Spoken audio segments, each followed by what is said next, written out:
Y como cada jueves nos acompaña Fran Campos en Más Cine.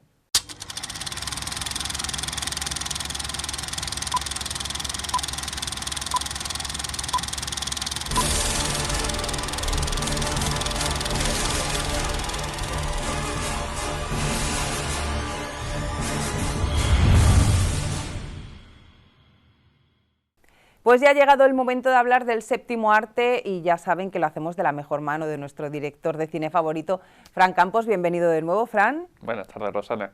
Bueno, Fran, vamos a hablar de tu outfit porque viene relacionado con el tema como cada semana. Como cada semana, hoy traigo una camiseta de Donde viven los monstruos, que es un cuento clásico que fue adaptado en 2009 por Spike Jonze. Y hoy vamos a hablar con motivo del tráiler de Cruella, que es espectacular. ¿Tú lo has visto? ¿Te ha gustado? Me ha encantado, o sea, estoy Genial. deseando ya que salga al cine para ir a verla. Pues vamos a hablar de ese tráiler, vamos a hablar de Cruella y vamos a hablar de los cuentos que han sido adaptados al cine, que no siempre han sido para niños. Ya que hay muchos, además, por ejemplo, podemos hablar de un cuento que a mí me encanta, Blancanieves, Blancanieves y la leyenda del cazador, Blancanieves, ¿cómo era? ¿El espejo? ¿Cómo? Blancanieves ha tenido... Detrás del espejo, ¿no? Sí, no, ha tenido 3 adaptaciones últimas. Las más famosas han sido las 2 de la leyenda del cazador, que bueno, tuvo una secuela que curiosamente ya no salía Blancanieves. ¿Es verdad, el cazador? Sí, la de que se centraba más en el cazador y en la reina del hielo, que era la famosa de Frozen, la famosa reina de las nieves, pero adaptada más al cuento original. Fueron unas adaptaciones mucho más oscuras del cuento, más cercanas al cuento original, y fueron espectaculares, con Charlize Theron que se salía. Y en el otro lado, pues no podíamos tener a brujas más malvadas como por ejemplo Michelle Pfeiffer o Julia Roberts, que también eran 2 pedazos de brujas de cuento impresionantes. Totalmente. Michelle Pfeiffer fue en Stardust, que fue una novela de... Ah, vale, que yo Gaiman. me he ido ya, la he puesto de bruja, claro. No, hizo de bruja mala, era otra adaptación, que no te la nombré, pero sí es cierto, Sí, la he visto Stardust. está muy divertida. Y Julia Roberts, es cierto que también hizo de la bruja de Blancanieves, además coincidió con la adaptación de Charlize Theron. Lo que pasa es que la adaptación de Julia Roberts era como mucho más simploncilla. Sí, o más cómica a lo mejor, Sí, ¿no? era más cómica, era un cine más tirando al cómico un poco absurdo, más para niños. La de Charlize Theron era mucho más adulta. Entonces eran 2 tonos muy diferentes. Lo malo es que coincidieron en taquilla y si a lo mejor fueran estado separadas, pues fuera impactado un poco más. Al coincidir en taquilla quedó totalmente opacada por Charlize Theron. Pero bueno, nos ponen de cazador a Chris Hemsworth, entonces ya ahí apaga y vámonos y déjate de tonterías. Totalmente. Bueno, Chris Hemsworth repitió el papel 2 veces. La secuela, como hemos dicho antes, que a mí me gustó más la secuela, curiosamente, que no tenga que ver con Blancanieves. Y bueno, a partir de ahí se han hecho muchas más adaptaciones de más brujas, por no hablar de Maléfica, que fue espectacular, Angelina Jolie, que también tuvo secuela. Pero espera, antes de hablar de Maléfica me gustaría hablar de las Blancanieves en sí, porque una Las fue Lily Blancanieves. Collins y la otra fue Chris Stewart. Kristen Stewart, ¿cierto? Lily Collins fue la Blancanieves de la adaptación de Julia Roberts, que era una Blancanieves mucho más cercana a la de Disney, ¿vale? Y Kristen Stewart nos dio una Blancanieves muy diferente, nos dio una Blancanieves guerrera, una Blancanieves que iba con armadura, mucho más fuerte, un carácter mucho más trágico también. Fueron 2 versiones muy diferentes y la verdad es que cuajó en el cine. Ahora sí, si te parece, vamos a hablar de esa pedazo de Maléfica que se hizo maléfica por lo que le fue pasando en la vida, porque en realidad ella era buena. Eso es que ahí pasa una cosa, que Disney, digamos, ha querido dar una vuelta de tuerca a lo que es los personajes malvados de sus adaptaciones. Entonces, la Maléfica de Angelina Jolie, efectivamente, te cuentan como que no es tan mala. Me gustó el mensaje que da, porque no es el mensaje de todos somos malos, todos somos buenos, brujas muy malas, héroes muy buenos, sino que además te lo dice, que siempre las personas tenemos un poco de ambas. Un poco de bueno, un poco de malo. Entonces me gustó mucho ese mensaje más actualizado, sobre todo para los niños, que no fuera tan uniforme. Pero sí es cierto que la Maléfica del cuento era una villana con todas las de la ley, era muy oscura. Es que no he leído el cuento, ¿te lo puedes creer? Los cuentos eran cuentos de los hermanos Grimm y eran cuentos que eran casi de terror. Hablando de los hermanos Grimm, precisamente, Fran, como me manda el tema del que va a hablar con tiempo, pues digo, tengo ahí pendiente de terminar de ver la película de los hermanos Grimm porque me quedaban los 15 minutos primeros. Y ayer dije, ya que vamos a hablar de ellos, pues me la voy a poner. Me quedé, no sé si a la hora o a mitad de película más o menos, pero la verdad es que ellos eran como una especie de visionarios de los cuentos, ¿no? Claro, los hermanos Grimm básicamente han creado muchísimos cuentos populares, desde Blancanieves a La Bella Durmiente, han dado su nota en la historia de la escritura. Y sí es cierto que Terry Gilliam creó una película en honor a ellos de fantasía, no tenía que ver con su historia real, en la que les hacía vivir como una aventura dentro de ese mundo de cuentos que ellos habían creado. Era una película de fantasía muy oscura, tenía como protagonista a Matt Damon y al fallecido Heath Ledger, el famosísimo Joker.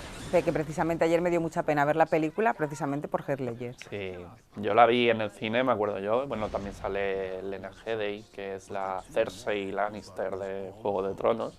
Es verdad, estaba yo diciendo, ¿quién es esta mujer que me suena tanto? Claro, más jovencilla. Claro, más jovencilla y la heroína de la película, que no estamos acostumbrados a verla de heroína. La tenemos ahí metida como la gran villana de Juego de Tronos. Claro, además era rubia y aquí está de castaña, morena. Claro, es que ella es castaña en realidad. Ella en realidad su pelo es así. Y tenía también a Mónica Bellucci, que hacía de la bruja malvada, que era la bruja de los espejos, de Blancanieves. La verdad es que si para estas películas que ya son cuentos de toda la vida, porque aunque en los hermanos Grimm mezclan varios cuentos, nos ponen unas malvadas tan guapísimas, dices, quiero ser la malvada de los cuentos, ¿no? Bueno, pero fíjate que en los hermanos Grimm, Mónica Bellucci te daba las dos vertientes, porque aparece... Es que no he terminado de verla, entonces vi el principio solo pues de Mónica Bellucci. Un maquillaje que es imposible reconocerla, imposible, porque es totalmente como si tuviera 100 años o más, o sea, decrépita total, y es impresionante. Claro, yo me quedé en cuando se estaba peinando el pelo en la torre, cuando todavía era joven. Cuando todavía era joven y bella, sí. A ver si hoy termino de ver esa película que me ha costado 5 veces seguir viéndola, y mira que a mí ese tipo de películas me encantan. Nos vamos, si te parece, Fran, al principio, luego seguiremos hablando de otros cuentos adaptados al cine, al principio de esta entrevista, Cruella. Es una adaptación impresionante que me recuerda, claro, Emma Stone también me recuerda un poquito a Harley Quinn, o sea, ¿cómo se llama la actriz? A Margot Robbie. A Margot Robbie. Me recuerda un poquito en esta película en concreto. Yo ahí lo he escuchado más veces, ¿eh? Se está hablando mucho de que sí se ha recordado a Harley Quinn y tal, pero si nos ponemos a mirar lo que era el personaje de Cruella, Cruella ya era así, y Cruella es mucho más antigua que Harley Quinn. En todo caso sería al revés, porque si tú nos paramos a ver ya no solo la versión de 101 Dálmatas animada, que es la más famosa, sino la que se hizo en imagen real de los 90, con Glenn Close, que estuvo magnífica. Cruella era sin de histriónica, era sin de loca, era sin de casi psicópata. Entonces Emma Stone lo único que te ha hecho es traer eso a su terreno y dándole, supongo que le darán un porqué para empatizar con ella. Pero fíjate que por el tono del tráiler, no sé si tú aquí coincidirás conmigo, pienso que no la van a blanquear tanto como Maléfica, que no la van a hacer buena. Yo creo que tampoco. Que lo único que te van a dar es una explicación al por qué hace lo que hace, pero no va a ser una persona buena. O sea, nos estamos viendo una película tipo Joker de por qué sí. se creó ese personaje o por qué es así, ¿no? Exactamente. Yo, fíjate, me dio más vibra del Joker que de Harley Quinn o que de Maléfica, que son personajes que, digamos, son más blancos que esta Cruella, que tiene pinta de ser totalmente una sociópata. Pero, por ejemplo, los efectos especiales son impresionantes porque esa entrada triunfal que hace, no sé dónde es, porque claro, es en el tráiler, en una gala, que hace así y se quema el vestido, eso es muy los Juegos del Hambre. Bueno, y yo creo que ha sido te lo puedo decir, yo creo que ha sido de las presentaciones de personaje en un tráiler más efectivas que he visto en años. Esa entrada a la sala, los perros gruñendo y que haga sin flash y se queme el vestido para aparecer con otro, es impresionante. La primera vez que la vemos a Emma Stone, como Cruella que sea así, es brutal. Otro cuento que yo creo que nos ha llamado bastante la atención también la adaptación, o la última adaptación, no sé si habrá alguna más, al cine es Alicia en el País de las Maravillas, porque Johnny Depp hace del sombrero loco un papel impresionante también. Además, Johnny Depp ahí se volvió a juntar con ese tándem que hacen, que los dos se entienden fenomenal, con Tim Burton, que fue el director de la primera adaptación de Alicia en el País de las Maravillas, no así su secuela. La primera fue un completo éxito. Sí es cierto que a mí Alicia no es el cuento que más me llame, pero la adaptación estéticamente y los actores fue impresionante. De hecho, fue un completo éxito y fue la que, digamos, propició, porque fue antes de Maléfica, el que Disney empezara a adaptar todos sus cuentos. Y ahora ya, pues ya tenemos El Rey León, Libro de la Selva, Aladín. Tuvo una secuela, lo que pasa es que la secuela llegó tardía, a mi parecer, y la secuela ya no tuvo tanto éxito.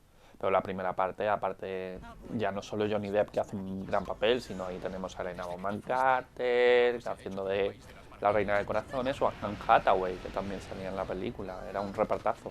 Es que Helena Bonham Carter hace unos papeles tan estrambóticos y tan diferentes. Yo creo que es una de las actrices más polifacéticas y de las mejores que tenemos en la actualidad. Es impresionante lo que te puede ofrecer. Ahí la tenemos, te puede hacer un Alicia en el País de las Maravillas, como un Club de la Lucha, o como lo más reciente en la serie The Crown, que hace de la princesa Margarita, y hace unos papeles impresionantes. Es que donde la pongas se te va a adaptar de una forma brutal. ¿Con quién está casada? ¿Con Tarantino o con qué? ¿Está casada con un director de cine? Ella estaba con Tim Burton. Ah, con Tim Burton, claro, estaba yo pensando, digo, no me salía ahora con qué director de cine. Pero se divorció hace unos pocos años, se divorció. Claro, pero la utilizó en casi todas sus películas con esos personajes que hacían que llamara muchísimo más la atención todavía. Todo lo estrambótica que es ella, porque tiene la pinta de ser así, o sea, no como en los papeles, pero de ser muy diferente a cualquier persona en la vida real. Y yo creo que eso es lo que atrae. O sea, de que es una persona que te da la sensación de ser una persona única, Helena. O sea, a mí particularmente es una actriz que siempre me ha atraído por eso, porque siempre da como su toque. Y con Tim Burton ha tenido una relación ya no solo sentimental, sino profesional de muchísimos años, desde El planeta de los simios, que fue su primera colaboración, hasta la última, que creo que fue Sombras Tenebrosas, creo que fue la última en la que colaboraron juntos. Han tenido una muy estrecha colaboración, e incluso aunque se hayan divorciado, ellos dirían que les encantaría seguir trabajando juntos. Otro de los cuentos que yo creo que todos tenemos en la retina y en el pensamiento de cuando éramos pequeños era ese camino de baldosas amarillas al que nos llevaba el Mago de Oz, con Judy Garland en un principio, pero que también ha tenido su secuela en la época actual, más o menos. Sí, sí, bueno, esa fue, yo creo que la adaptación de cuentos más mítica, más de culto, una de las más antiguas también, que ha habido en el cine. El Mago de Oz con Judy Garland es básicamente historia del cine. Era impresionante para su época, ha envejecido muy bien a pesar de la cantidad de años que tiene, y se va a mantener ahí como un símbolo. Ha tenido más adaptaciones, sí es cierto que tuvo una adaptación a primeros de los 90, bueno, finales de los 80 más bien, que es muy poco conocida, que fue un fracaso en taquilla, pero era muy buena, que era como una especie de secuela del Mago de Oz, con Fairuza Balk, y era brutal. Y hace unos pocos años, sí que tuvo una nueva adaptación, pero más centrada era una precuela, no salía el personaje de Dorothy, sino que se centraba más en la llegada del mago a Oz, con Rachel Weisz y James Franco en los papeles principales, que estaba bien, estaba curiosa. Quizás no supo impactar tanto como lo pudo hacer la película original, pero esta nueva versión, que además tenía a Sam Raimi como director, tenía ciertos toques muy, muy chulos. Yo recomiendo que la vean. Corrígeme si me equivoco, porque ya hace tiempo que la vi. Es en la que tenían que entrar en unas pompas, ¿no? En el reino de la otra bruja. Que la hacía Hilda, la bruja buena, es la que hacía las pompas. Me encantó también esa peli. Otra de las más versionadas, o otro cuento de los más versionados, y además desde el punto de vista de diferentes personajes ha sido Peter Pan, porque hemos tenido Hook, hemos tenido Pan, hemos tenido, no me acuerdo ahora cómo se llamaba la otra película, que, bueno, seguro que te sale a ti, porque ha tenido muchas versiones. Peter Pan ha tenido un mogollón de versiones, yo creo que ha sido de los personajes más adaptados. Yo me quedo con 2 versiones, que fueron una que fue Hook, de Spielberg, con el fallecido Robin Williams. Esa película se estrenó en los 90, primero en los 90, te daba una secuela de Peter Pan, como si Peter Pan fuera dejado nunca jamás, fuera crecido, se fuera olvidado y tiene que volver porque Hook secuestra a sus hijos. Y entonces empieza como ese recordatorio a ser quien era. Nos encontramos a Robin Williams en el papel de Peter Pan y luego tuvo otra versión en el 2003, creo recordar, que fue para mí la versión más acertada y de las más recordadas, que se llamaba Peter Pan, del director de Notting Hill. Y era preciosa, era una adaptación prácticamente calcada al cuento, una estética buenísima y la recomiendo que la vean padres, niños y todo el mundo. Ahora va a tener una nueva adaptación, se llama Peter Pan y Wendy, de Disney, y la cara, digamos, lo más conocido, que no es conocido, es la hija de Mila Jovovich, Ever Anderson, que hace de Wendy. Como curiosidad, hacía de una versión joven de la madre en la última película de Resident Evil. Y ahora ya nos vamos, terminando ya la sección de hoy, Fran, a series, porque claro, si todas han tenido películas, ahora también se están adaptando, ahí tenemos Netflix, HBO, Amazon Prime, que están llenas de series, pues los cuentos también quieren estar en serie, ¿no? Érase una vez. Bueno, Érase una vez, que ya acabó, fue una serie de 7 temporadas, que la recomiendo mucho, y es una serie que ha pasado por absolutamente todos los cuentos, o sea, todos. Nos ponía en la tesitura de que había un pueblo en el que habitaban los personajes de todos los cuentos populares, pero no se acordaban de que eran personajes de cuentos. Se van acordando poco a poco durante la serie. Entonces vamos a ver desde Frozen a Aladdin, a Blancanieves, Bella Durmiente, Mulan, todos mezclados. Y es curiosa, es una serie curiosa. Pues esa precisamente la voy a ver porque tú me la has dicho, porque me ha costado, he intentado verla en 2 ocasiones y me he quedado ahí con el niño paseando por el pueblo. ¿Quién me has dicho antes de empezar la entrevista que era la primera que aparece, que era rubia? La madre del niño se supone que es la princesa Cisne. Vale, pues como no sé ni quién es la princesa Cisne. Un cuento muy antiguo. Pues le daré una oportunidad, pero por ti, que lo sepas. Fran, nos vemos la semana que viene. Muchas gracias por estar de nuevo con nosotros y traernos la fantasía del séptimo arte. Y que tengas muy buen fin de semana, que estamos a punto de comenzarlo. Pues a vosotros también. La semana que viene nos vemos en Más Cine. Pues aquí termina Más Cine por esta semana.